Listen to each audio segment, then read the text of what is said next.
大家好，今日係2025年嘅2月26日啊，今日又嚟做破障咯喎，今日要講下咧中國人咧到底係咪人均壽命咧係長過美國呢個問題嘅。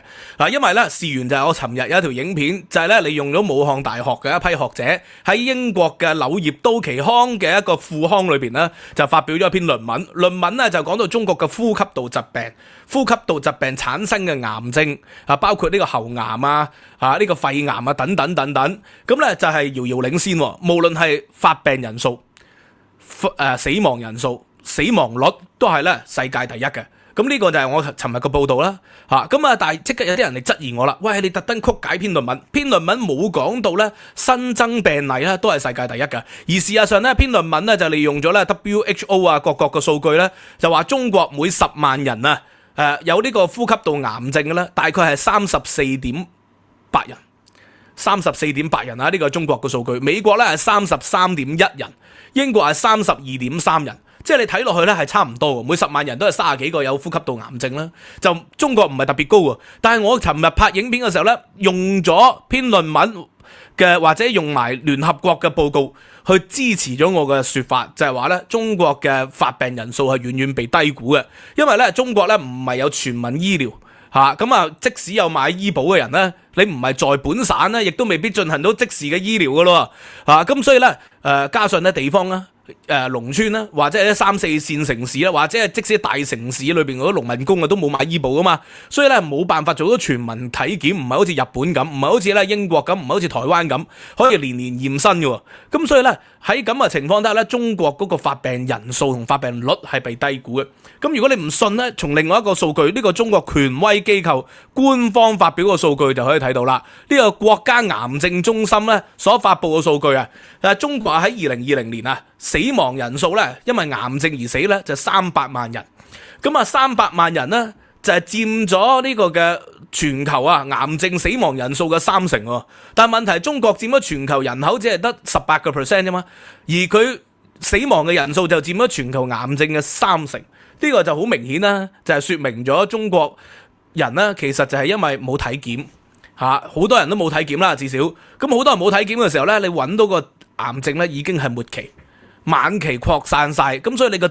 存活率梗係低啦。如果你有全民篩查嘅，你就可以喺第一期、第二期嘅時候發現到佢係癌症，醫治到嘅機會係極大所以中國點解嗰個死亡率係佔咗世界第一呢？喂，第二位係印度，中國號稱個14億人啦，300萬人因為癌症而死亡，但係我認為呢個係遠遠低估㗎。印度咧就話自己係85萬人添印度都14億人口癌症死亡都係85萬人遠低於中國嘅咁呢個好明顯啦，中國同印度都係被低估咗嘅，因為佢哋嘅醫療根本冇辦法如實地反映到嗰個真實死亡嘅情況同真實嘅發病率。相反啦，日本咧就42萬啦，日本有全民篩查，英國咧有18萬人，英國都有全民篩查。當然啦，如果你住喺啲破產城市啲窮啲嘅地區咧，佢哋嘅資源冇咁好，呢個亦都無可奈何噶啦。英國都要睇你個 council 係咪富裕，資金係咪足夠俾醫院，咁呢個係實際。但係英國都有全民篩查噶，40歲以上就有全民篩查噶咯。咁所以好明顯咧，中國嘅癌症死亡率同死亡人數都係遙遙領先嘅。咁呢個喺嗰篇柳葉刀嗰篇論文都有解釋啦，因為中國人咧吸煙咧比例係遠比全球都高，尤其係中國嘅男性有一半嘅男性咧係會吸煙嘅，而且咧中國嘅 PM2.5咧比歐美發達國家咧高以倍計，咁所以咧呢啲都會導致到呼吸道咧會致癌嘅疾病咧會高，加上中國人嘅飲食習慣咧胃癌各方面都高。但係即刻有啲人嚟講啦，哇！你咁講有乜意思啊？中國人均壽命已經超越咗美國啦，勁遙遙領先超越美國啦，美國東升西降咁係咪事實呢？我就可以話俾你知，呢個唔係一個完整嘅事實。根據咧2024 8月29日中國官方就發布咗我國人均預期壽命達到咧78.6歲，高過美國。咁但係咧啲人搞錯咗呢度係講人均預期壽命，而唔係講人均壽命。中國人均壽命係幾歲呢？呢個應該係國家機密嚟嘅，因為咧係冇發布過嘅。嗱，你要解釋兩個分別。人均壽命就係而家啲人平均幾歲死，就叫做人均壽命。將每一年啲人咧死嘅人數加起上嚟總和，再除翻嗰個年紀除翻個人數應該係，咁你就得出咗咧嗰個中國人均壽命係幾歲？呢個咧就係一個好容易計嘅數據嚟嘅啫，其實，但係咧就冇發布嘅，呢個國家機密。但係咧而家講緊係中國人均預期壽命。中國人均預期壽命咧就係話你而家出世嗰啲人，譬如話2023年出世嘅人，佢估佢咧就有78.6歲，呢個係一個估算嘅方法嚟嘅。所以咧啲人再講話中國人均壽命係78點幾歲，呢個係一個假新聞嚟嘅。中國人均預期壽命係78.6歲，但係中國人均壽命幾長咧？舊年開始咧喺網絡上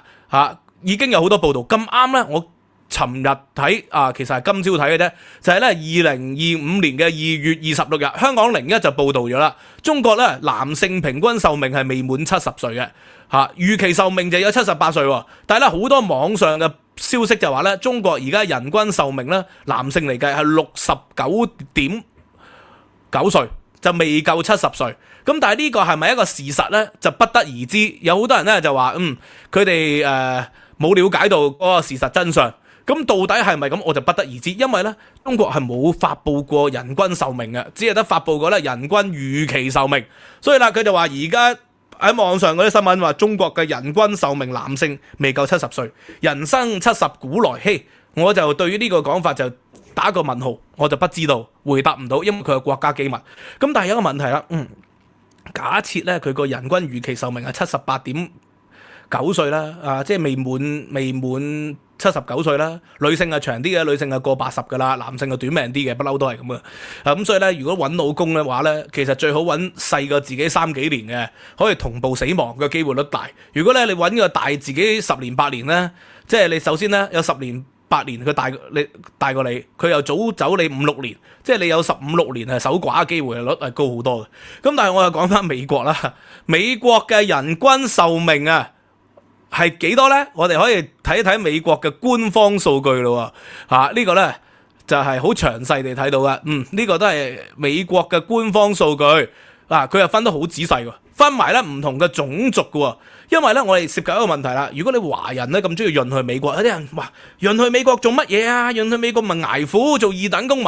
你唔好理係咪捱苦先。潤去美國最客觀嘅就命長咗好多。頭先講過中國人均預期壽命係78.9歲，咁呢度咧美國嘅人均壽命係幾多咧？以亞裔嚟計即刻計算到啦。呢個2022嘅研究，亞裔咧喺美國係84.5歲喎。呢個亞裔咧一般嚟講係東亞裔啦，韓國日本中國啦，就84.5歲。咁所以咧，如果你係一個亞裔嘅，係華人咧，係台灣人嘅或者係香港人嘅，你移民去美國咧，馬上咧你個人均年齡咧預期壽命咧就應該係會提升咗嘅，係會變成咧84.5歲。咁即係話咧84.5歲係比中國咧係高接近5歲，你長命咗5年。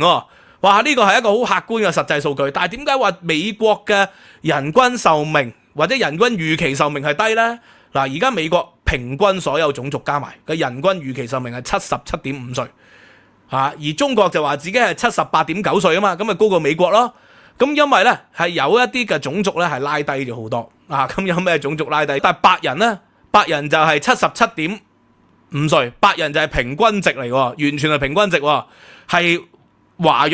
亞裔咧係拉高咗嘅。咁但係有一啲族裔就拉得好低嘅。頭先講印度裔拉得好低啦，黑人咧係72.8歲，黑人都係拉低咗嘅。咁同樣道理啦，呢個原住民咧嗰啲又會係拉低咗嘅。咁所以你從呢個角度嚟睇咧，哇！你發覺黑人同原住民咧係拉低咗，印度人係拉低咗，呢個咧亦都可能係同醫保有關係啦。因為佢哋嗰啲族裔可能就相對貧困一啲，就喺美國咧唔買醫保，你嘅醫療費用係天價嘅，咁所以咧就可能未能夠及時得到治療，呢個係其一。其二咧，亦都係同呢個嘅槍擊案毒品有關喎。有某一啲族裔咧，特別咧係容易係因為槍擊啦，或者係毒品啦，或者係呢個嘅打劫俾警察追殺俾警察槍擊呢啲咁嘅情況咧係較嚴重嘅。咁所以咧就導致到好多英年早逝咁就變成咗咧美國嘅人均預期壽命係低過中國，係平均嘅，係因為嗰啲族裔拉低咗。咁啊，亦都又同呢個嘅唔同族裔嘅生活習慣有關係啦。你白人嘅可能咧好多中意着住對鞋喺屋企周圍走嚟走去嘅，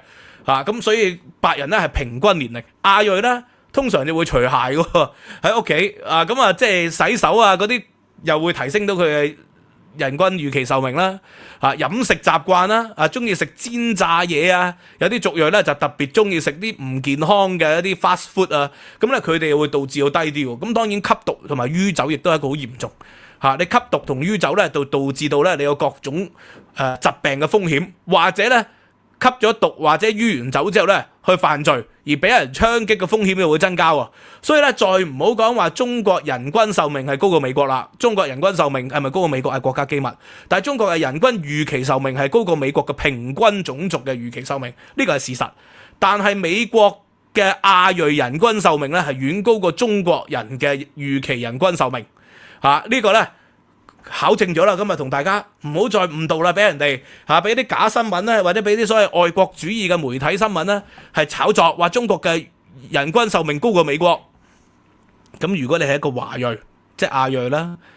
咁咧你喺中國移民去美國，你嘅人均預期壽命就會高咗5年嘅。而更重要咧就美國前幾年就跌咗好多人均預期壽命，係因為咧COVID-19 嘅時期，即係美國人嘅防疫措施咧係遠不如亞洲啦。咁所以導致到好多人死亡，而咧疫苗接種率咧亦都不理想啦。咁所以咧亦都推高咗個死亡率。美國嘅死亡率係極之高嘅喺 COVID-19 嘅時期，咁所以就變成咗咧佢個人均預期壽命咧係跌咗，但係舊年開始就反彈翻㗎啦。咁但係咧整體而言，以發達國家嚟講咧，美國嘅人均預期壽命係比歐洲、比英國、比日本、韓國、比台灣、比香港低，就係頭先所講有個別族裔嘅生活習慣、生存嘅模式拉低咗整體嘅平均壽命。如果咧扣除咗呢一啲嘅因素之外咧，美國嘅平均壽命咧就同世界各國都差唔多。咁肯定係唔夠亞洲噶啦。即係香港同埋日本係長壽噶嘛，個原因同我哋嘅養生習慣啊，中意食嘅嘢係健康啊，蒸嘅嘢為主啊，烚嘅嘢為主啊，佢哋係中意食煎炸嘅嘢啊，咁呢啲咧亦都係一個因素啊，同埋即係呢個嘅中意一啲嘅 sugar water， 飲好多大量嗰啲有味嘅飲品啊，咁當然而家中國都遙遙領先追上緊嚟㗎啦，飲好多手打檸檬茶、珍珠奶茶嗰啲咧，亦都係即係可能會導致到咧致癌風險啊，或者係糖尿病啊，各方面咧亦都會增加嘅。咁所以今日就破障咯。首先就破擊咗有啲人就話我扭曲咗柳葉刀嗰篇論文，我就冇扭曲嘅，我用足佢裏邊嘅所有數據，然後再加咗其他嘅解釋。呢個解釋啊，聯合國同埋其他論文咧都有相似嘅解釋嘅。我手上都有幾篇即係近年2023年啊發布嘅論文，亦都係咧解釋咗呢個嘅中國咧嗰個